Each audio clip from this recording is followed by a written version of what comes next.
이스라엘 백성들이 가나안 땅을 갔을 때 하나님께서 그 땅을 이스라엘 백성에게 주시고 지파별로, 또 지파는 수십만 명이니까 집안 개인별로 이렇게 땅을 기업으로 주셨습니다. 그래서 기업을 주시는 하나님의 마음이라는 제목을 정하면서 제가 사실은 좀 부담이 있었어요. 저는 하나님의 마음이라는 표현을 사용하는 것에 대해서 죄송함과 민망함이 좀 있습니다. 우리가 마음이라고 할 때 이 마음이 그렇게, 마음은 소중한 거지만 마음 자체를 신뢰하지 못할 것이 많이 있거든요. 무슨 소리냐면, 여러분, 마음이 좋으면 좋아가지고 누구에게나 좀 친절해지죠. 그런데 마음이 딱 닫히면 좀 싸나워지지 않습니까?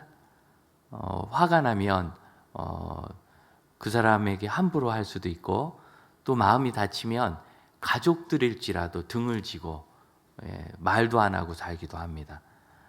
교회 안에서도 이런저런 이유를 이야기하지만 이 마음이 닫히면 은혜가 안 되고, 목사님 설교 졸리기나 하고 왜 저렇게 하나 싶고, 남들은 눈물 흘리고 울고 웃고 그러는데 자기는 그냥 아무런 감동이 없다고 이야기하고, 또 이런저런 문제만 잔뜩 보이고. 여러분, 사실 그것이 객관적인 사건도 있지만 개인의 마음의 문제이기도 하잖아요. 이렇게 우리가 우리 마음을 신뢰하기 어려워요. 마음이 좋을 때는 헌신하고 뜨겁고 봉사하다가, 마음이 안 좋으면 계속 문제를 찾고 은혜가 안 된다 그러고 시험 들었다 그러고. 시험 든 거예요? 내 마음이 다친 거예요? 병든 거예요? 그래서 사람의 마음이 변덕스럽기 때문에 하나님께 마음이라는 표현을 쓰는 것이 과연 합당한지. 아쉬운 것은 한국과 세계 교회가 하나님의 마음이란 표현을 너무 쉽게 함부로 사용을 해요. 그런데 우리가 마음이라는 이미지가 그렇게 건강하지 않은 면이 많이 있거든요. 그래서 그것이 합당한지, 사람 수준의 마음으로 생각할까봐 제가 혹시나 우리 형제자매들을 그렇게 그런 방향으로 인도할까봐 제가 이 마음이란 표현이 부담스러웠던 겁니다. 다만 우리가 육체를 가지고 살고 세상의 지식 안에서 복음과 진리를 이해하기 때문에 우리가 이 세상에 없는 언어와 개념으로 어떻게 말을 전하고 뜻을 전할 수가 없어요. 그렇기 때문에 이 단어는 어쩔 수 없이 쓰게 되는데, 사람의 변덕스러운 마음처럼 여러분 생각하지 않기를 바랍니다. 성경에서 하나님의 마음이라고 표현하는 것이 있는가? 있습니다. 대표적인 것이 잠언 6장 16절인데, 여호와께서 미워하시는 것 곧 그의 마음에 싫어하는 것이 67가지니. 그리고 뭐 이렇게 남을 멸시하고 바라보는 눈, 싸나운 마음, 이런 것들을 하나님께서 싫어한다고 이야기합니다. 그래 그의 마음에라고 이야기를 하거든요. 또 에레미야서 5장 29절 같으면, 내가 이 일들에 대해서 벌하지 아니하겠으며 내 마음이 이 같은 나라에 보복하지 아니하겠느냐. 죄를 짓고 포악한 나라를 이렇게 징계하신다는 말을, 내 마음이 이 같은 나라에 보복하지 않겠느냐, 이렇게 사용을 해요. 근데 이제 보통 히브리어에서 마음이라는 단어를 사용하면 레브라는 단어가 일상적입니다. 우리에게 있는 마음이라는 단어가 레브예요. 대부분 이 구약 성경에 마음이라는 단어가 많이 나오는데 이제 그게 레브입니다. 그런데 하나님의 마음에 관해서 얘기할 때 이 하나님의 마음 이렇게 명확하게 표현하지 않고요, 그의 마음 보통 이렇게 말하거든요. 그런데 이 마음은 네페시라는 단어를 주로 씁니다. 네페시는 우리로 이야기하면 영혼에 가까운 말이에요. 영혼.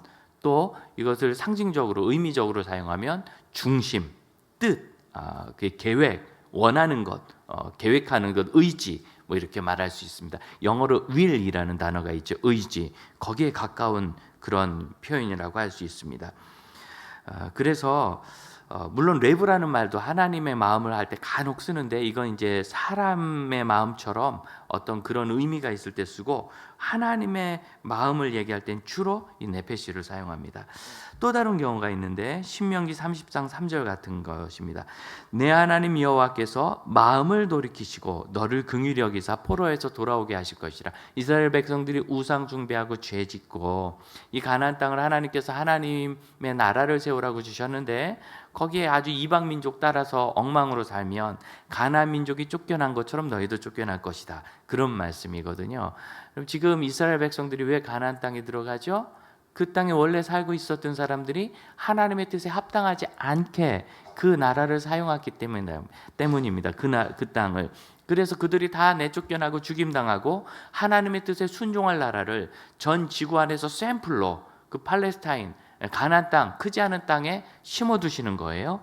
그래서 들어가는데 너희일지라도 하나님의 뜻에 합당하지 않고 죄를 지으면 너희가 쫓겨날 것이다. 그런데 쫓겨난 다음에 또는 사사시대처럼 이방의 압제를 당하다가 회개하고 하나님께로 돌아오면 하나님께서 마음을 돌이키시고 너를 긍휼히 여기사 회복시켜 주실 것이다 하는 표현이에요. 그런데 있죠, 여기서 마음을 돌이키신다라는 이 단어의 이 표현에서 히브리어 원문에는 마음이라는 말이 없어요. 마음이란 말이 없고 하나님 여호와께서 돌이키사 이렇게 돼 있어요. 휴브라는 단어는 되돌아서다, 유턴과 같은 단어거든요. 그래서 이 원문을 그대로 번역하면 내 하나님 여호와께서 돌이키사 이렇게 해야 되는데 마음을 넣었어요, 여기다가. 이거는 해석자의 말이고 저는 건강한 번역으로 보지 않습니다. 그래서 마치 하나님이 우리처럼 마음이 좀 열려서 잘해주다가 잘못해서 화가 났다가 잘하니까 마음이 풀어진 것처럼 그렇게 적고 있는데 이 마음이란 단어가 아예 없어요. 또 요엘서 2장 14절에도 비슷한 표현이 나오는데요. 이스라엘 백성들이 잘못했을 때 그들이 징계를 당하다가 회개하면 하나님께서 마음을 돌이키신다 돼 있는데 여기도 마음이란 말이 없어요. 그냥 휴브만 있어요. 돌이키신다. 그럼 이제 우리가 종합적으로 볼 때 뭐라고 얘기할 수 있어요? 하나님의 마음이라는 것은 우리처럼 마음이 좋아, 마음이 나빠, 마음이 열려서 다쳤어 이런 마음이 아니라 하나님께서 가지고 계신 생각, 의지, 하나님의 뜻, 하나님의 하려고 하시는 일이라고 이해할 수 있겠어요. 그래서 하나님 마음이라는 표현을 여러분 할 때요, 일단은 사람의 마음 개념을 지워야 돼요. 그럼 우리 실패합니다. 우리의 마음은 목사부터도요, 우리 권사님들이 예배 잘 드리시고 또 열심히 사역하시고 관계가 좋으면은 잘 있다가 뭔가 이분의 개인적 생활이 어렵거나 또 마음이 이상해지셔가지고 함부로 하고 그러면 목사부터 마음이 조심스럽죠. 어떡하나 걱정도 되고 그러다가 다시 잘하면 이제 또 마음이 풀려요. 여러분 하나님이 그런 분이라는 아니라는 거예요. 그건 사람의 마음이고 하나님은 어떤 사역이나 역사나 하시는 일에 그 의지가 있으세요. 계획, 섭리, 뜻.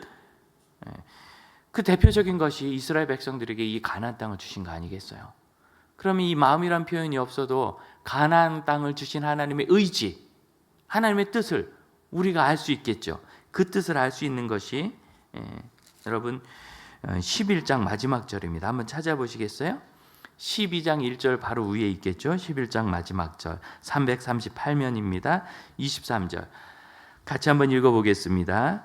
이와 같이 여호수아가 여호와께서 모세에게 말씀하신 대로 그 온 땅을 점령하여 이스라엘 지파의 구분에 따라 기업으로 주매 그 땅에 전쟁이 그쳤더라. 여러분 하나님의 마음은 어떻게 알 수 있느냐면 어떤 결과를 하나님께서 만들어내셨는가를 통해서 알 수 있어요. 그 땅을 주셨더니 전쟁이 그치고 그 땅에 평화가 오고 하나님 나라의 백성들이 거기서 살기 시작하더라. 여러분 이게 하나님의 마음인 거예요.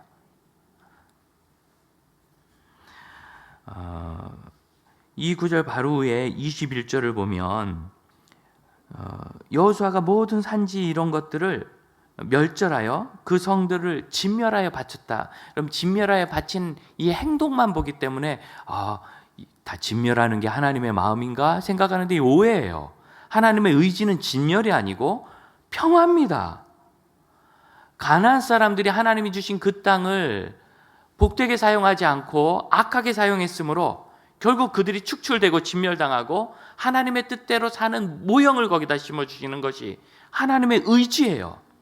여러분 하나님께서 우리에게 기업을 주십니다. 우리에게 기업을 주시기 때문에 우리가 그 기업을 누려서 살지 않겠습니까? 그러면 왜 주셨는지가 중요한 거예요. 기업이 아니라 하나님께서 우리에게 건강 주십니다. 여러분 건강을 주시는 건 하나님의 뜻입니다. 기업을 주시는 것이 하나님의 뜻인 것처럼 건강을 주시는 것도 하나님의 뜻입니다. 하나님께서 우리에게 재정도 주십니다. 우리 아이들에게 지혜를 주시고 재주를 주십니다. 그래서 어떤 결과가 일어나는가? 이거 중요한 거예요. 건강해가지고 운동을 잘해요. 골프를 치고 테니스를 치고 배드민턴을 쳐요. 잘 쳤어요. 돈을 주셔서 그 돈을 잘 사용했어요. 써요. 지혜를 주셔가지고 가정을 주셔서 가정 생활을 해요. 그런데 결과는 내기굴 붙이고 뭐 이러면서 서로 막 문제가 생기고 배드민턴 치다가 서로 판정하다 시비나 막 싸워가지고 원수가 되고. 제가 교회 체육대회를 잘 안 해요. 교회 체육대회 하면 꼭 싸워. 하나님의 이름으로 말씀을 전하면 되는데 복음의 이름으로 체육대회도 그렇게 하려고 그래가지고 꼭 싸워요. 하도 답답하니까 어느 목사님께서 예전에 제가 노예 생활할 때 그 노예 체육대회, 그 노예는 그걸 다 불러요. 그래서 갔는데 딱 개회 예배 설교를 하시면서 여러분, 오늘 심판 보시는 분들이 각 교회 체육 선생님들, 집사님들입니다. 여러분 교회라고, 성도라고 생각하시고 순종해 주세요 그러더라고요. 목사가 자기 성도 앞에서는 그렇게 못하거든요. 남의 교회 성도니까 집사님 이거 좀 잘 보라고 막 이러지. 당신 교회에서 그러면 큰일 나요. 목사들도 이래요. 그리고 여러분, 이 체육대회가 하나님이 건강 주셔서 하는데 하나님의 뜻과 다른 결과가 나오죠. 돈을 많이 주셔가지고 뭐 여행도 잘 다니고 그래서 행복할 줄 알았는데 여행 가가지고 사고가 나가지고 뭐 여행 가가지고 엉뚱한 데 휘말려가지고 뭐 전혀 행복한 결과가 안 나. 하나님께서 가정을 주셨어요. 여러분, 가정처럼 귀한 기업이 어디 있습니까? 근데 가정 안에서 서로 자기 주장하다가 싸워가지고 원수가 돼서 사내 못 사내 하고 아이들하고 막 아이들을 함부로 부모님 마음대로 이래라 저래라 해가지고 등이, 여러분, 좋은 결과가 안 나오네? 여러분, 이것은 하나님의 뜻이 아닙니다. 하나님의 마음이 아닌 거예요. 우리는 하나님께서 주신 기업에서 하나님이 원하시는 결과를 찾아야 돼요. 그것이 사명이고 우리가 사는 이유입니다. 이 11장 21절, 22절, 23절은 정복이 딱 끝난 것을 한번 보여줘요. 정복이 딱 끝난 것을 보여주고 12장에서는 이스라엘 백성들이 정복한 나라를 보여주는데 1절에서 6절까지는 요단 저편 해돋는 곳, 아르논 골짜기, 이게 무슨 뜻인가? 그림을 한번 보여주시겠어요? 제가 지도를 좀 가져왔는데 이게 가나안 땅 지도입니다. 원래 하나님께서 주시겠다 하신 땅은 위쪽으로도 더 좀 많고 아래쪽으로도 더 좀 길어야 되는데 이스라엘 백성들이 거기까지 안 갔어요. 그래서 결국 왕국 시대까지 저쯤으로 저렇게 지파를 나눠서 살았는데 저 가운데 있는 파란 거 두 개가, 위에 있는 조그만 것이 갈릴리 바다, 아래쪽에 있는 큰 파란 게 사해 바다입니다. 그리고 그 사이에 흐르는 게 요단강이고요. 여러분 동쪽으로 보면 위로부터 므낫세, 밑으로 갓, 그 밑으로 르벤이 있죠. 그래서 르벤, 갓, 므낫세 아래 붙어 있는데 르벤 지파와 갓 지파와 므낫세 지파의 절반은 요단강 동쪽에서 땅을 얻었어요. 저렇게 크게 얻었나? 저기 땅덩어리는 커도 풀밭이 많지 않아요. 맨 위에 있는 므낫세 지파 땅 같은 경우는 저희 지금 얘기하는 골란고원입니다. 그렇게 뭐 살기가 좋지 않습니다. 그러니까 땅은 크지만 실질적으로 생활할 수 있는 공간은 비슷하다. 다음 페이지 보여주시겠어요? 좀 그거만 따로 그려봤습니다. 아래부터 읽었죠? 므낫세, 갓, 루벤. 루벤, 갓, 므낫세, 그리고 요단강이 있고, 그래서 저걸 요단강 동편이라고 해요. 요단 동쪽 지역. 그리고 이제 왼쪽 서쪽 지역 땅을 나눠야 되겠죠. 저기는 9지파 반. 왜? 2지파 반은 오른쪽에 얻었으니까 서쪽엔 9지파 반만 얻으면 돼요. 다음 그림 보여주시겠어요? 그래서 하면 저런 모양으로 저렇게 얻었습니다. 조금 얻은 것 같은 곳은 그만큼 이제 살기가 좋은 데고 중심지고, 대한민국도 서울에 인구의 4분의 1이 살잖아요, 가까이.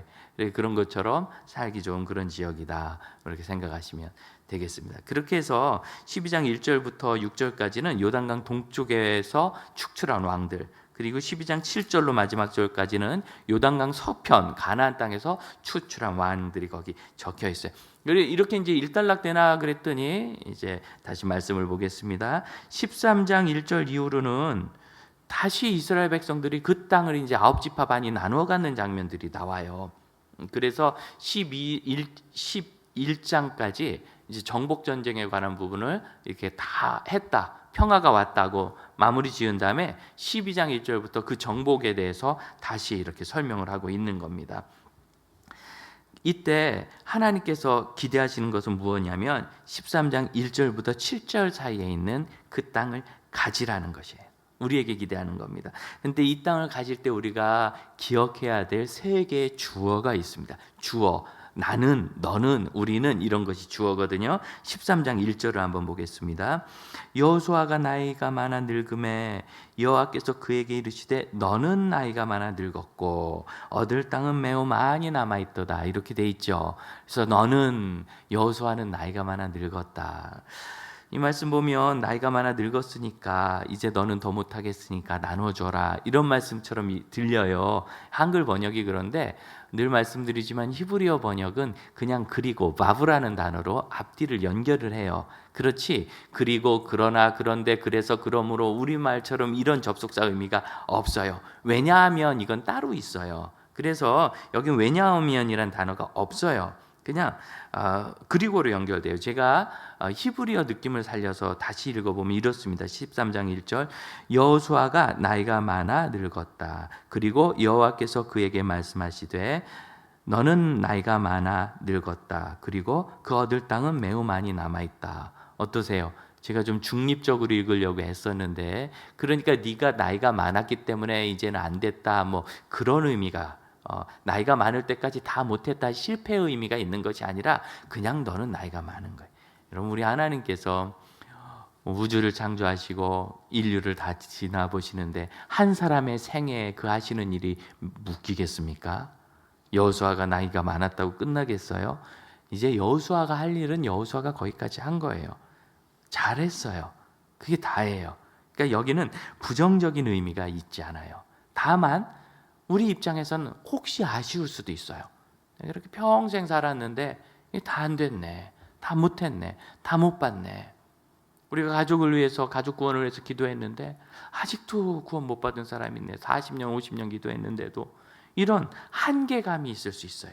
그런데 여러분, 그건 중요한 거 아니에요. 나이가 많아 늙음에 그때까지 어떤 삶을 살았는가가 중요해요. 여호수아는 지금 어떤 인생을 살았습니까? 그가 20살 전후로 해가지고 모세의 후계자, 제자가 돼서 모세를 열심히 섬기고 광야 40년 생활을 하고, 그리고 지금 이제 가나안 땅에서 이 이야기를 들을 때 이게 정복 전쟁 마지막쯤에, 이제 여호수아 생의 끝쯤에 하신 말씀으로 생각돼요. 그래서 30년쯤 지난 다음입니다. 그러면 여호수아의 나이가 80 넘어요. 80 넘은 그때 이제 생애를 정리할 때가 되었을 때 아직도 다 정복 못한 지역이 있구나. 괜찮아요. 그때까지 어떤 삶을 살았는가, 이걸 추구라고 하죠. 우리는 다 만드는 사람이 아닙니다. 못하는 게 많아요. 다만 우리는 추구할 뿐입니다. 그런데 무엇을 추구하는가가 중요한 거예요. 무엇을 추구해야죠? 하나님의 마음, 하나님의 뜻, 어떤 거, 그 땅을 갖는 거 아니죠. 그 땅에 평화가 임하는 걸 추구해야 되는 거예요. 그게 하나님의 뜻인 거예요. 그래서 우리가 예수 믿어 구원받는 사람의 입장에서 보면 이 세상 불신 세상이고 이방 종교도 많고 우상 숭배도 많잖아요. 근데 거기 가서 막 쌈 걸고 그러면 안 돼요. 그럼 저 봉은사 앞에 가가지고 초파일날 법회하는 데 가서 찬송 부르고 예수천당 불신지옥 소리 지르고 전도지 돌리면, 여러분, 그건 그분들의 종교 활동을 방해하는 거지 전도가 아니에요. 왜? 끝나고 났어요. 평화가 와요? 분노가 오죠. 싸움이 오는 거예요. 불교 국가 가가지고 그 법당 돌면서 막 찬송가 부르고 통성기도하고 막 그러고 우상숭배라고 그러고 오면 너는 하고 속이 시원하겠지. 그 다음부터 한국에서 온 단체 여행객 블랙리스트에 올라가지고 진검사 다 하고 성경책 있나 전도물품 있나 막 다 뒤지고 오면은 의심스러운 눈으로 쳐다봐요. 이게 지금 선교 현장의 사실입니다. 이슬람 지역에 가서 뭐 막 빽빽 소리 지르면서 그러고 나면 그 다음부터 기독교에 대한 적대감이 일어나가지고 교회를 공격하고 불 지르고 막 현지 선교사님들 테러당하고 이런 문제가 생겨요. 그럼 또 얘기해. 우린 그냥 그 순종한 거고 결과는 하나님이 하시는 거죠. 결과를 당신이 추구해야 되는 거예요. 내가 가서 어떤 일을 했느냐가 중요한 게 아니라 어떤 결과를 만드느냐가 중요한 거예요. 코로나로 난리인데 우리 하나님 뜻대로 예배합니다. 예배하려면 조심해서 하지. 마스크 다 벗고 막 성성으로 기도하고 찬양하고 그래서 밥 다 나눠 먹고 그러고 돌아다니고 집단 감염이 돼서 한국 사회 지금 교회가 짜증나는 존재가 돼버렸잖아요. 곳곳에서. 결과는 하나님께, 결과를 추구해야 되는 거예요. 그 결과를. 하나님의 뜻은 그 땅이 아니에요. 그 땅에서 평화를 이루면서 사는 거예요. 믿습니까? 가나안 민족들이 왜 쫓겨났어요? 아브라함 후손이 아니라? 이스라엘 백성들은 왜 쫓겨났어요? 아브라함 후손인데 하나님 뜻대로 안 했기 때문에 쫓겨난 거예요. 우리가 정신 차려야 돼요. 우리 평생에 이제 하나님께서 됐다 하실 때까지, 여러분 됐다는 언제냐? 내가 걷는 것도 힘들 만큼. 그러니까 오늘 오신 분은 다 해당이 안 돼요. 여러분 아직 해당이 안 되고 멀으셨어요. 다. 우리 장로님 오늘 기도하실 때 마치 인생을 다 다신 것처럼 기도하셨는데 어림없습니다. 너무 건강하셔가지고 한창 남으셨어요. 한창. 이렇게 우리가 아직 활동할 수 있을 때는 아니에요. 활동도 어렵고 생각도 어렵고 그럴 때 참 아들아 딸아, 내가 내 마음을 이루려고, 내 뜻을 이루려고 애썼구나. 이제 내게 오너라. 이런 초청을 받아야 돼요. 이제 나머지 맡기고 오너라. 그때가 너는입니다. 우리는 다 하지 못해도요. 제가 신학교 다닐 때 땅끝까지 이르러 내 증인 되리라. 거기를 언제 가나 그 생각했어요. 땅끝까지 이르러 증인되는 것을. 증인돼서 뭐 하죠? 하나님께서 말씀하신 모든 분부를 그들에게 가르쳐서 함께 지켜나가는 거예요. 그 일을 내가 하나님께서 주신 땅에서 열심히 수행하면 하나님께서 칭찬하시는 겁니다. 그게 바로 너는이에요. 그 다음 주어가 있습니다. 얻을 땅이 매우 많이 남아있다. 땅이 많다 이거죠. 그래서 그 땅이 2절부터 6절 사이에 어떤 땅인지 쫙 개요로 적혀 있습니다. 아까 우리가 지도에서 본 그 땅입니다. 그래서 땅은 여전히 많아요. 하나님께서 기업으로 주실 것은 여전히 남아있어요. 우리가 우리 선배들, 믿음의 선배들 이미 이 세상 떠나시고 이 땅에 복음의 초기에 1800년대 후반부터 지금까지 애써신 믿음의 선배들의 그 신앙의 터전에 교회가 서서 우리가 그 나머지 지역을 정복하잖아요. 하나님 뜻으로 만들어가요. 그리고 아직 못한 지역이 있어요. 아직 많아요. 다 못해도 돼요. 그건 이제 다음 사람들이 할 거예요. 믿습니까? 그래서 너는, 땅은, 그 다음에 6절 하반절입니다. 그렇게 땅이 많이, 곧 모든 시온 사람의 땅이라. 그 다음에 주어는 내가예요. 내가 그들을 이스라엘 자손 앞에서 쫓아내리니 너는 내가 명령한 대로 그 땅을 이스라엘에게 분배하여 기업이 되게 하라. 내가, 하나님께서 쫓아내시겠다는 거예요. 여러분 우리는 열심히 추구하면 하나님께서 선한 열매를 이루시는 것을 믿으시기 바랍니다. 제가 아까 그걸 이제 급진적이고 공격적인 선교라고 하는데 그런 식으로 그거 장기 선교는 아예 못합니다.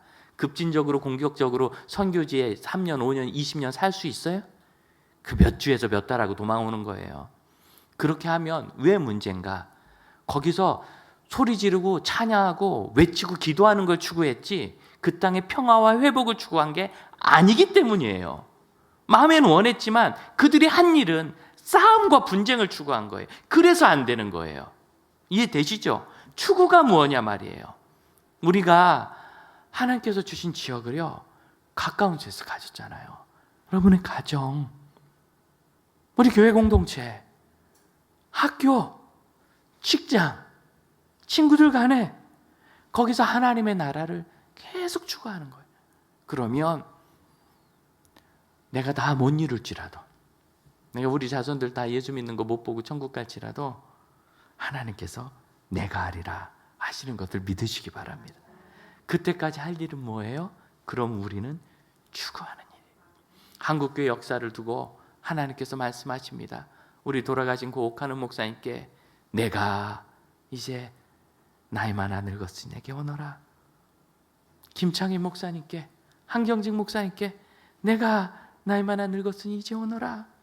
곧 아닐 수도 있는데 죄송하네. 최은규 목사님께도 그러실 거고 좀 남긴 했지만 홍정일 목사님께도 그러겠죠?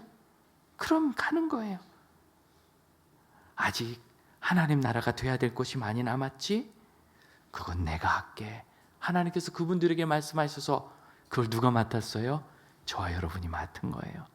그래서 우리는 이 내가, 땅이, 내가, 이 세 개의 주어 위에 우리는 그 날이 나에게도 이루어질 줄로 믿고 내가 그 땅을 가져야 돼요.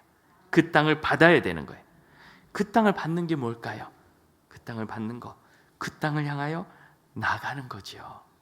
안 나가고 망설이고 뒤로 물러나는 사람이 많이 있어요. 청소년 수련회를 기획하면서 이 코로나19 가운데 이게 과연 가능할까? 여러분 지금 다음 세대 숫자가 많이 줄었어요. 50대 백신 신청 받는 사람들이 뭐 1,200만 명? 1,300만 명. 그런데 이제 19세부터 40대까지니까 49세까지 몇 살입니까? 30년인가요? 19세부터 39세까지 49세니까 30년 동안 사는 사람이 1,500만 명밖에 안 된대요. 50대 한 세대가 1,200만 명이 넘는데 30년간 세대가 그만큼 지금 아이들을 덜 낳고 있습니다. 그래서 각 교회나 우리 교회 청소년들이 왜 이렇게 숫자가 안 느나 그랬더니 이미 10명도 안 되는 청소년부가 대부분의 교회래요. 그러면 여러분 그런 교회들은 다음 세대 사역자도 못 모시고 어려워요. 웬만하면 어려워요. 그리고 독립적인 수련회도 어려워요. 10명이 무슨 수련회 하겠어요. 뭐 교회 오는 애들이 10명이면 수련회는 보통 청소년들이 요즘 60% 참석하거든요. 6명 모여서 수련회 쉽지 않습니다. 할 수는 있지만 집회를 못해요. 우리가 청소년 때 은혜 받은 분들 여러분 성경 공부하다 은혜 받았어요? 소그룹 하다가 뭐 철로 역장하다 은혜 받았어요? 다 저녁에 부흥회하고 기도하다 은혜 받았잖아요. 그걸 못하는 거예요. 그래서 이제는 연합수련회의 시대가 다시 도래했어요. 한동안 연합수련회를 잘하다가 이제는 각 교회가 성도의 숫자가 늘어나서 뭐 웬만한 교회는 50명 다 넘으니까 독립수련회 하다가 어느덧 점점점 줄어들어서 이제 대부분의 교회들은 아직 우리의 아름다운 가지 장지교회는 할 만하지만 대부분의 교회들은 독립수련회 하기 어려워요. 다시 연합수련회의 소명이 온 거예요. 이 일을 이 코로나19 상황에서 할 수 있는가? 그래서 온라인으로 다 기획해서 일을 진행하는 겁니다. 어렵고 힘들지만 하나님께서 주신 이 다음 세대 양육의 그 땅이 거기 있기 때문에 우리가 거기를 가보는 거예요. 문제는 이겁니다. 하나님이 그 땅을 주셨는데 안 가요. 이 13장 이후에 계속 나오는 얘기가 뭐냐면 주셨고 이 땅 주셨는데 은근히 안 갔다 이런 게 나와요. 다 정복했다고 그랬는데 아직 어딘가 남았다. 하지만 거기를 간 대표적인 사람이 있죠. 바로 우리가 아는 14장에 나오는 갈렙입니다. 갈렙은 여호수아랑 나이가 비슷한 사람 같은데 이 노인이 내가 아직 싸움도 감당할 수 있으니까 제일 어려운 땅 헤브론을 주세요. 그래서 그 땅을 차지하잖아요. 우리가 다음 주에는 어떻게 갈렙이 그 땅을 차지하는지 하나님 주신 땅을 차지하고 하나님 뜻을 추구하는 그 원리들을 좀 살필 건데 오늘은 그 땅을 갖는다는 게 무엇인지 받는다는 것이 무엇인지 거기 가는 거예요. 이걸 기억해야 합니다. 거기 가는 겁니다. 믿습니까? 우리 장지교회 오기 전에 제가 마지막으로 교회 사역을 한 곳은 청소년들이었어요. 그것도 중등부 아시죠? 이러고 교회 오면 들어오지도 않고 나가지도 않고 문가에 서 있는 애들 계속 딴짓해. 또 물어보면 알아요. 이런 아주 나쁜 놈들 딴짓했는데 어떻게 아는지 모르겠어요. 그래서 참 정서적으로 어렵고 고등부는 재밌어요. 고등부는 아이들 떡볶이 사주면 막 고맙습니다. 중학생들에게 사주면 왜 피자 안 줘요? 뭐 이러고 삐죽삐죽거려요. 그래서 참 재미없고 제가 늘 기도하면서 하나님 저는 정말 아마존에도 갈 수 있는데 중등부는 안 갑니다. 이런 기도를 많이 했어요. 하나님께서 청년사역 8년 마치고 났을 때 이제 중등부를 하게 하셔가지고 마음이 많이 안 좋았습니다. 하기도 싫고 일단 사실은 두려운 거지요.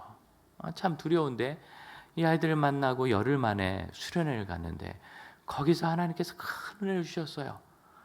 중학교 1학년이라 그래봐야 이제 초등학교 6학년 졸업도 안 한 아이들이 교회에서 1월 달에 이제 교회 진급을 한 건데 거기 와가지고 기도를 얼마나 하는지 막 3시간씩 기도하고 울고 4시간 기도하고 그리고 일기했어요.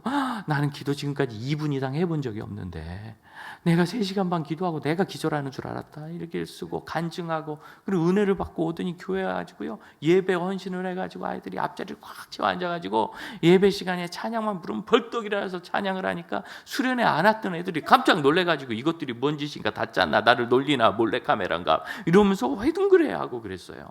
하나님이 그렇게 은혜를 주시고 마음이 통하니까 아이들이 참 이쁘대요. 제가 안 가서 그렇지 세상에 중등부처럼 사역하기 쉬운 데가 없어요. 왜냐하면 중등부 애들은 전 세계 누구도 이뻐하지 않기 때문에 나만 이뻐해. 예. 아주, 여러분, 유치부 애들은 어려워요. 유치부 애들은 부모님도 이뻐해, 할아버지도 이뻐해, 유치원 가도 이뻐해, 교회 와도 이뻐하니까 이뻐해봐야 좋아하질 않아요. 예. 우리 목사님 애들도요, 제가 이뻐해봐야 휙 하고 도망가고 막 다 그러지, 예, 반응이 별로 없어요. 근데 중학생들은 아무도 안 이뻐하니까, 예, 나 아니면 지들을 이뻐해 줄 사람이 없으니까, 부모님도 아주 힘들어하니까 얼마나 잘 따라오는지, 짜장면만 사주면 그냥 너무 좋아요. 난 중등부 애들만 같은 목회하기 쉬울 것 같아요. 여러분, 제가 짜장면 사주면 헌신할 거예요? 여러분 안 하잖아요. 중학생들은 짜장면 사주면 헌신해요. 이렇게 쉬운데, 그래서 제가 그 좋은 사역을 왜 안 했는지.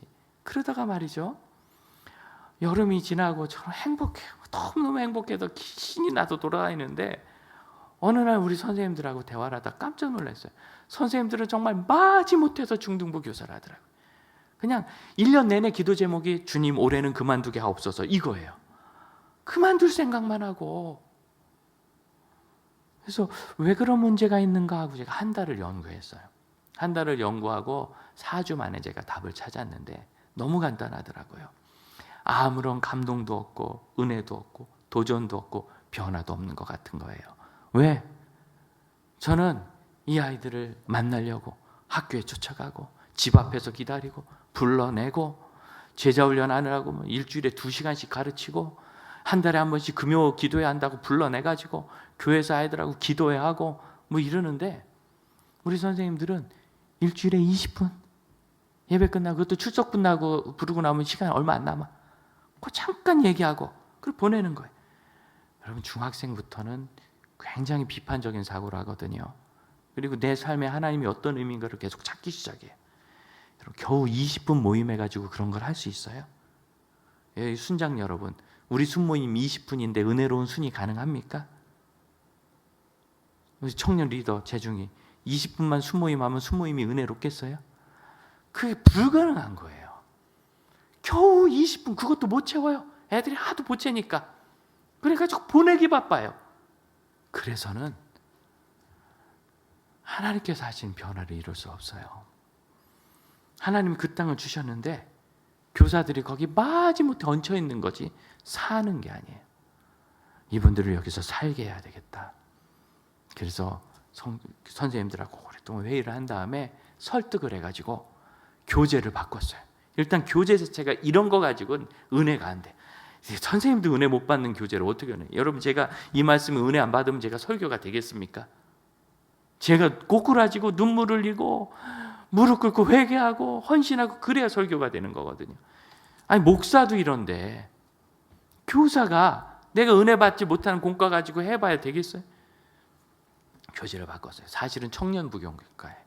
청년부 교재를, 왜? 청소년부 교재는 제가 다 뒤져봐도 은혜로운 게 없더라고요. 정직하게 얘기해서 그냥 지식 조금 전하고 급하게 끝내기 바쁜 교재예요. 이 교재의 모든 목표는 20분 이내에 끝내는 교재더라고. 교재의 목표는 짧은 거예요, 그냥. 바꾸고 청년부 교재 갖다 놓고 선생님들에게 이 교재는 40분간 공부하셔야 됩니다. 지금도 제가 회개해요. 왜? 사실은 1시간짜리인데 그럼 다 그만둘 것 같아서, 예, 열심히 읽으면 40분에 끝나겠더라고요. 이제 40분짜리랍니다. 그랬더니 선생님들이 막 아주 난리가 났어요. 못하겠다고, 목사님 우리 형편을 몰라서 그런다고. 선생님들이 제일 적이 많아요. 하지만 믿고 따라와봐라고, 따라달라고. 아이들이 막 못한다 그러면 어떡하느냐? 간단해. 보내세요. 한다고 하는 애들 데리고 하세요. 그럼 가는 애들은 어떻게 해요? 따로 만나세요. 따로 만나셔서, 선생님이 많이 부족해서 네가 이렇게 공과 공부하는데 별로 그렇게 도전을 못 받지? 내가 더 준비할게. 미안하다. 그래, 요즘 어떠니? 위로해주고 먹을 것도 다 주고. 홍 목사는 그렇게 하나? 저는 어제도 정말 초신자, 교회 들락날락하고 최근 몇 년 동안 교회도 오지 않은 사람을 만나서 2시간 반 대화를 하고 복음을 전해서 거기서 예수님 영접했어요. 그리고 어떻게 하면 이 사람을 또 기초 양육을 할까? 지금 머릿속에 그걸로 아주 복잡해요. 하지만 우리 청년 리더들, 우리 순장들, 목양간사님들, 우리 권사님들, 집사님들은 말씀하시면 딱딱 따라오니까 다른 식으로 만나요. 여러분, 이게 필요한 겁니다. 교회에서요, 재미없어요 하는 애는 30% 이내예요. 그리고 절반 정도는 하나님 말씀을 너무너무 배우고 싶어하는 아이들이에요. 이게 통계에서 나온 거예요. 그런데 우리는 빨리 끝내주세요 하는 애 때문에 열심히 배울 애도 포기를 해버려요. 그래서 아무 변화가 없죠. 선생님들의 40% 정도가 따라오시더라고요. 나머지 60%는 안 해버려. 안 들어요. 안 된다고 생각해버리는 거예요. 그 40%가 아이들하고 공부하기 시작했어요. 25분 되니까 한 놈이 손을 들더니 선생님 이게 무슨 짓입니까? 그러더래요. 오늘 왜 이렇게 기냐 이거죠. 그래서 교재를 우리가 충실히 공부해야 돼. 저 가야 되는데요. 그래서 그래, 가야 되는 사람은 가라. 미안하다. 선생님이 기도할게, 가라. 그랬더니 한 놈은 가고 한 놈은 못 가더래. 아이, 그러고 또 못 가요, 애들이. 못 가, 앉아가지고 앉은 애들하고 40분 공부하고 50분 공부하고 그 다음 주 셋째 주 되는데요, 90분 공부하는 반이 나와요. 선생님부터 은혜를 받으니까 못 가는 거예요. 내가 받은 은혜가 있으니까. 일주일 동안 교재가 또 어려우니까 공부 안 하면 못 와. 서너 시간씩 다 공부하고 와가지고 적용하고 큐티하고 와서 은혜 받아서 막 교사 들고 애들도 울고.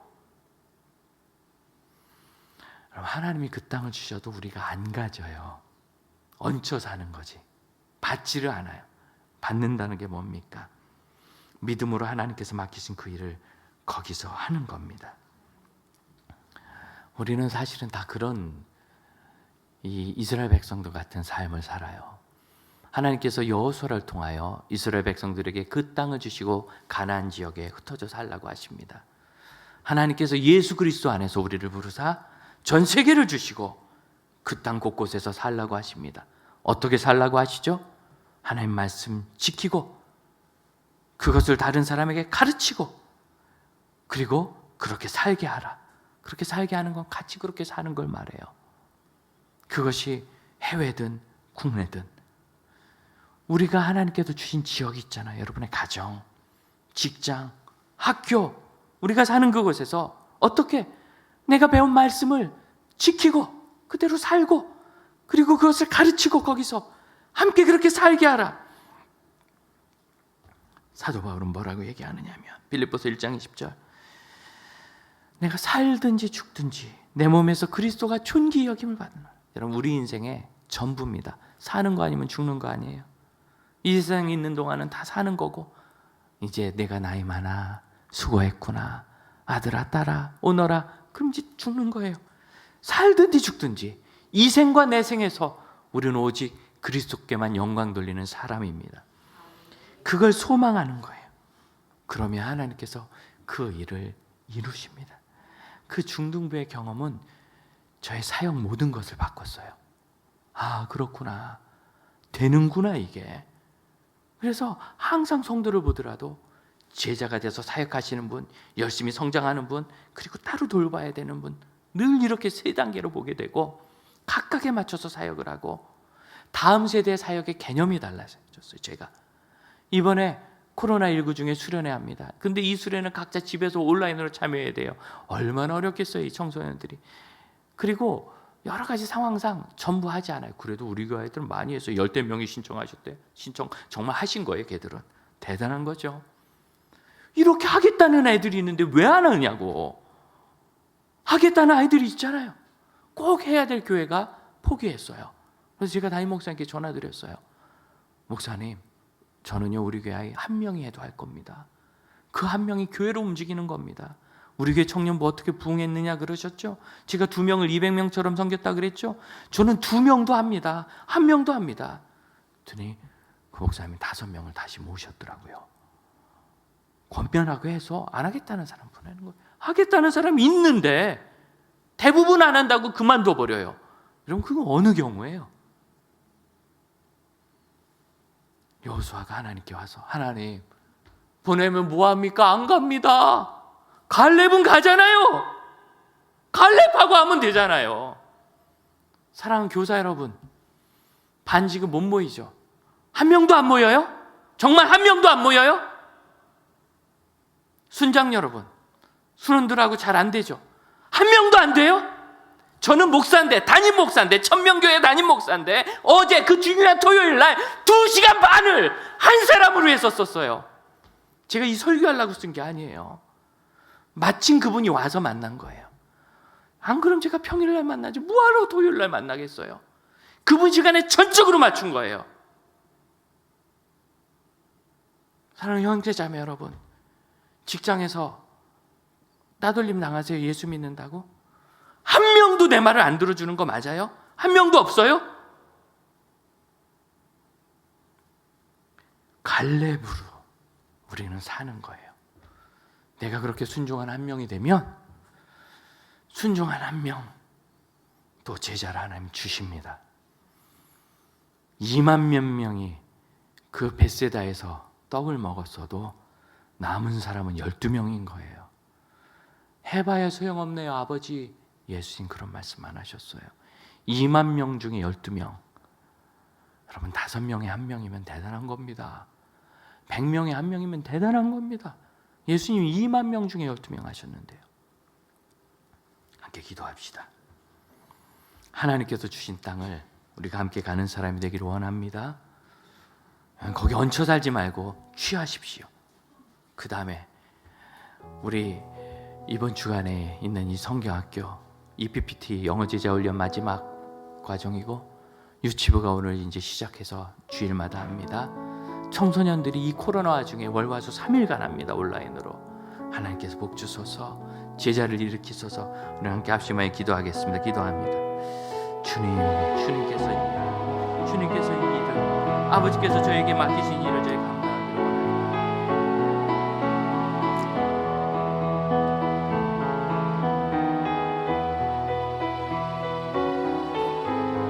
오직 주님께서 그 일을 할 줄 믿습니다. 하나님께서 기뻐하시는 일을 심어갈 수 있게 하여 주옵소서. 아버지께서 기뻐하시는 일을 이뤄가게 하여 주옵소서. 명확하고 분명하게 하나님의 일을 살아가게 하여 주옵소서. 주님, 우리 다음 세대를 저에게 주셔서 감사합니다. 어린이들을, 청소년들을, 청년들을 포기하지 않고 키워내는 부모가 되게 하시고 우리 믿음의 교사들과 선배들이 되게 하여 주옵소서. 소그룹을 주셔서 감사합니다. 저에게 맡기신 사명을 감당하게 하옵소서. 가정과 직장을 주셔서 감사합니다. 거기서 하나님의 부르심을 이루게 하여 주시옵소서. 우리 자리에서 일어나셔서 선한 능력으로 2절과 3절을 함께 찬양하겠습니다.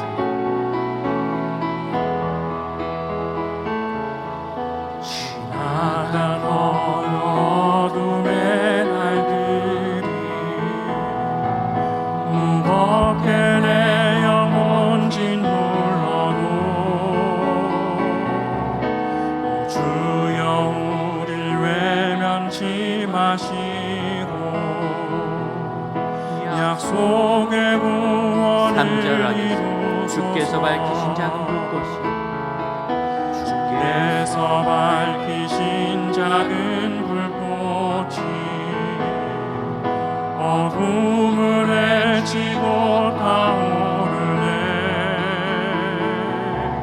그 빛에 하나 되게 하여 주사 온 세상을 비추게 하소서. 그 선한 힘이 우릴 감싸시니 믿음으로 일어날 일 기대하네. 주 언제나 우리와 함께 계셔 하루 또 하루가 늘 새로워. 주님께서 선한 능력으로 이 어둠을 밝히시며 저희를 그렇게 주의 빛 받아 밝히는 촛불 삼으심을 믿습니다. 하나님께서 주신 자리에서 한 사람 갈렙이 되어 포기하지 않고 끝까지 나가 내가 쫓아내리라 하신 하나님의 성취를 보게 하여 주옵소서. 무책임하게 그렇게 살지 말게 하시고, 나는 이렇게 했으니 나머지는 하나님 몫이라고 핑계대지 말게 하시며, 하나님의 참된 마음이 무엇인지, 하나님의 뜻과 의지가 무엇인지 성경 안에서 발견하며 그것을 끝까지 추구하여 내가 나이 많아 늙도록 했었구나, 이제는 내게 오고 다른 일을 다른 세대에게 맡기거라 하시는 주의 초청을 받게 하여 주옵소서.